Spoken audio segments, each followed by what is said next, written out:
या इनके बारे में जानने के लिए हमको सोर्सेज या प्रमाणों की आवश्यकता पड़ेगी। तो इसके लिए आपने देखा है कि हमने आपको जो सिलेबस बताया था, तो उस सिलेबस के हर पार्ट में, चाहे वो जब एंशिएंट इंडियन हिस्ट्री स्टार्ट होती है या मेडिवल इंडियन हिस्ट्री स्टार्ट होती है या modern Indian history history start होती है, तो सारे पार्ट में सबसे पहला जो अ, जो यूनिट है, वो यूनिट का जो पहला जो पार्ट है, उसमें सबसे पहले सोर्सेज के बारे में बात की गई है। उसी क्रम में आज जो हम यूनिट 1 जो एंशिएंट इंडियन हिस्ट्री है, उसका जो पहला टॉपिक है नेगोशिएटिंग द सोर्सेज, यानी इतिहास के स्रोत, उसकी हम स्टडी करने जा रहे हैं। तो सबसे पहले हम ये समझ लेते हैं कि इतिहास में स्रोत की आवश्यकता क्या है या क्यों स्रोत आवश्यक है। तो इतिहास का निर्माण अतीत की घटनाओं, तथ्यों, मानवीय अनुभव के अध्ययन पर आधारित होता है और इन तथ्यों को जानने, परखने और समझने के लिए स्रोत अनिवार्य है। सबसे पहले इनकी जो नीड है वो है, इससे अतीत की जानकारी का ये बेस होता है। स्रोत की अतीत की घटनाओं, परिस्थितियों, व्यक्तियों के बारे में जो प्रामाणिक जानकारी प्रदान करते हैं। तथ्यों की प्रामाणिकता होती है, स्रोतों के माध्यम से उसकी पुष्टि की जाती है कि क्या ये जो तथ्य दिए गए हैं ये सही है, गलत है, इसकी प्रामाणिकता क्या है। इतिहास के पुनर्निर्माण में सहायक होता है, सोर्सेज इतिहास के पुनर्निर्माण में सहायक होती हैं। विभिन्न दृष्टिकोणों की अगर समझ देखा जाए, तो स्रोतों से विभिन्न दृष्टिकोणों की समझ आती है, उसमें एक संतुलित समझ हम डेवलप कर पाते हैं। इतिहास लेखन में विश्वसनीयता बढ़ती है स्रोतों का यूज करने से। जो इतिहास लेखन है वो वस्तुनिष्ठ, तर्कसंगत और विश्वसनीय बनता है। वर्तमान को समझने में आवश्यक होता है जो स्रोत होता है, इस अतीत के ज्ञान से वर्तमान परिस्थितियों को समझने और भविष्य के लिए भावी निर्णय लेने की में हमको सहायता मिलती है। नेक्स्ट अगर देखा जाए, तो सांस्कृतिक विरासत के संरक्षण में इतिहास के स्रोत आवश्यक होते हैं, शोध और अध्ययन के लिए आवश्यक होते हैं। और इस तरह से अगर पूरा का पूरा हम कंक्लूजन देखें, तो स्रोत के बिना इतिहास कहीं ना कहीं अर्थपूर्ण, भ्रमपूर्ण, अविश्वसनीय हो जाता है। और ये हम कह सकते हैं कि इतिहास में जो स्रोत है वो शोल का काम करता है। हिस्ट्री में जो सोर्सेज होते हैं वो इतिहास के लिए, हिस्ट्री के लिए शोल का काम करते हैं।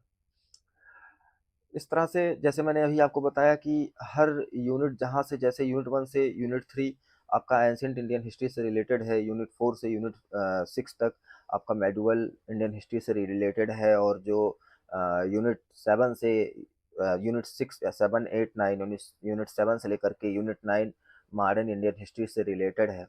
उसमें मैंने आपको सबसे पहले यही बताया कि जो जो उनके जो पहले यूनिट, जैसे यूनिट 1, यूनिट 4 और यूनिट 7, इसमें सबसे पहले सोर्सेज की ही बात की गई है।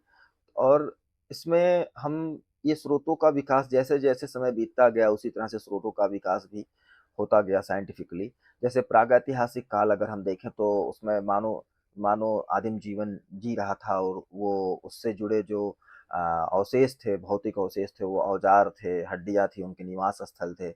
ये उस समय के प्रमुख स्रोत बने इतिहास लेखन में। यहाँ से इतिहास लेखन की शुरुआत होती है और ये उस इतिहास को लिखने में प्रमुख स्रोत बने। फिर प्राचीन काल की बात आती है, तो प्राचीन काल में लेख पत्र, शिलालेख, ताम्रपत्र, मुद्राएं, सिक्के, साहित्य, वेद, पुराण आदि स्रोतों का उदय हुआ। इनसे उस समय के समाज, राज्य और धर्म और संस्कृति का जानकारी मिली। इसी तरह से मध्यकाल में देखें, तो कई विदेशी यात्री आए और फारसी, अरबी, अन्य भाषाओं में ग्रंथ और यात्रा वृत्तांत, दरबारी लेखक, पत्राचार आदि स्रोतों का विकास हुआ, जिससे इतिहास अधिक विस्तृत होता गया। आधुनिक काल को अगर देखा जाए, तो उसमें गजेटियर, सरकारी अभिलेख, जनगणना, मानचित्र आदि स्रोतों का उपयोग हुआ, जिससे इतिहास लेखन और तथ्यपरक हो गया। आधुनिक काल में अगर वैज्ञानिक दृष्टिकोण को देखा जाए, तो इस तरह अभी नई नई स्ट्रीम्स डेवलप हो गई हैं स्टडी के लिए, जैसे आर्कियोलॉजी, एंथ्रोपोलॉजी, जिसमें मानव शास्त्र, आर्कियोलॉजी, पुरातत्व शास्त्र, सोशियोलॉजी, अर्थशास्त्र जैसे विज्ञानों के सहयोग से स्रोतों का विश्लेषण वैज्ञानिक विधियों से होने लगा। इसी तरह से इतिहास और भी विश्वसनीय होता गया। और आज के समय में जो समकालीन युग है, इसमें डिजिटल युग में, तो इसमें डिजिटल अभिलेख, online database, multimedia, e book, satellites, images, इन सब की सहायता से कहीं ना कहीं इतिहास धीरे धीरे, जो प्रागैतिहासिक काल से भौतिक अवशेषों पे टिका हुआ था, वो आज आकर के समृद्ध और व्यापक बन गया। इस प्रकार से हम कह सकते हैं कि जैसे जैसे मानव सभ्यता का विकास होता है, उसी तरह से वह कदम ताल करते हुए मानव सभ्यता के विकास के साथ कदम ताल करते हुए आधुनिक, वैज्ञानिक और व्यापक विश्वसनीय होता चला गया, जिससे इतिहास लेखन समृद्ध और सार्थक बना। आगे चलते हैं। अगर कैसे प्रश्न आते हैं स्रोतों से, तो ये भी हम बाद में इसको देख लेते हैं, जब थोड़ा-सा आगे पढ़ेंगे, उसके बाद इसको देख लेते हैं। सबसे पहले हम अपने स्रोतों पे आते हैं।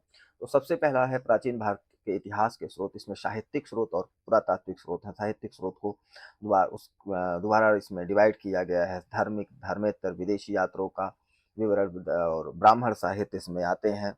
नेक्स्ट अगर देखा जाए जो साहित्यिक स्रोत है, इसमें धार्मिक, धर्मेतर और विदेशी यात्रियों के विवरण है, जिसमें अभी आपको ब्राह्मण साहित्य इसमें आता है, धार्मिक, बौद्ध साहित्य और जैन साहित्य, इसी तरह से धर्मेतर को हम देखेंगे जिसमें लौकिक ग्रंथ आते हैं। विदेशी यात्रियों के विवरण, उस समय विदेशी यात्री आए थे और उन्होंने इंडिया के बारे में लिखा या समाज के बारे में लिखा या अपने देश के कंट्री के बारे में जो तुलनात्मक अध्ययन किया, जो उन्होंने लिखा उससे भी हम हमको ये भी एक इम्पॉर्टेंट सोर्स हमारे लिए होता है, जिससे हम एंशिएंट हिस्ट्री को जान और समझ सकें।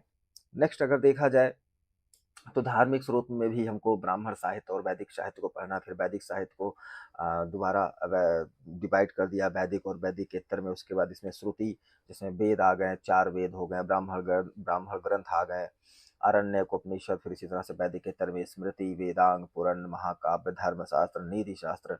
महाकाव्य में जैसे 2 हम सबसे बड़े महाकाव्य हुए हैं, रामायण और महाभारत।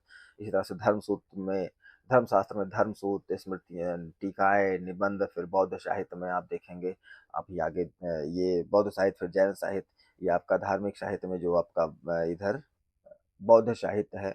बौद्ध साहित्य को दोबारा डिवाइड किया गया, हीन और महायान, हीनयान, त्रिपिटक, विनय पिटक, सूत्र पिटक, अभिधम पिटक। उसी तरह से महायान मुख्यतः संस्कृत में था, 2 शाखाओं में सृजित था, माध्यमिका, योगाचार।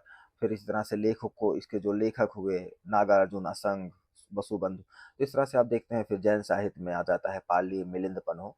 तो आगे इस सबको हम धीरे-धीरे स्रोतों वाले इस चैप्टर में इस सबको हमको स्टडी करना है। और इसमें जो भी आएँगे, इसमें क्वेश्चन इससे आते हैं, अभी इसके बारे में हम आगे डिस्क्राइब कर दे रहे हैं। ये जैन साहित्य है, जैन साहित्य में हमको इनके बारे में पढ़ना है। फिर आगे चलते हैं, अगर देखा जाए धर्मेतर साहित्य है, ये नाटक, गद्य साहित्य, इसके बारे में एक लिस्ट दी जाएगी आपको, उस लिस्ट को आपको सरसरी निगाह से 2-3 बार आप पढ़ लेंगे, आपको याद हो जाएगा। और इसमें देखिए समझ की बात, जब इसमें समझ है कि विकसित करनी है कि इतिहास में स्रोत क्यों आवश्यक है, और इन स्रोतों से कम 3 से 4 क्वेश्चन हर साल आते हैं। 3 से 4 क्वेश्चन इसमें से आ जाते हैं। हम जब आगे जो नेक्स्ट संडे होगा, उसमें इस क्लास जो 7 दिन हमारी क्लास चलेगी, उसका हम जब टेस्ट करवाएँगे, तो वहाँ से आपको इसमें हम वहाँ से कनेक्ट करके ये चीज़ बता दिया जाएगा कि कौन से क्वेश्चन कहाँ-कहाँ से ये पुट्स किए जा रहे हैं, अभी जो रिसेंट एग्ज़ाम्स हुए हैं, ठीक है? तो इस तरह से हम अगर देखें, तो स्रोतों की जो प्रश्न है, यहाँ से प्रश्न जो है वो स्रोतों की पहचान से आते हैं, विषय वस्तु से, ऐतिहासिक जानकारी से, निष्कर्ष से, उसकी प्रामाणिकता और विश्वसनीयता से, भाषा और लिपि से, तुलनात्मक विश्लेषण से, उद्देश्य आधारित प्रश्न से, स्रोतों के आधार पर हुए घटनाक्रम से, कारण और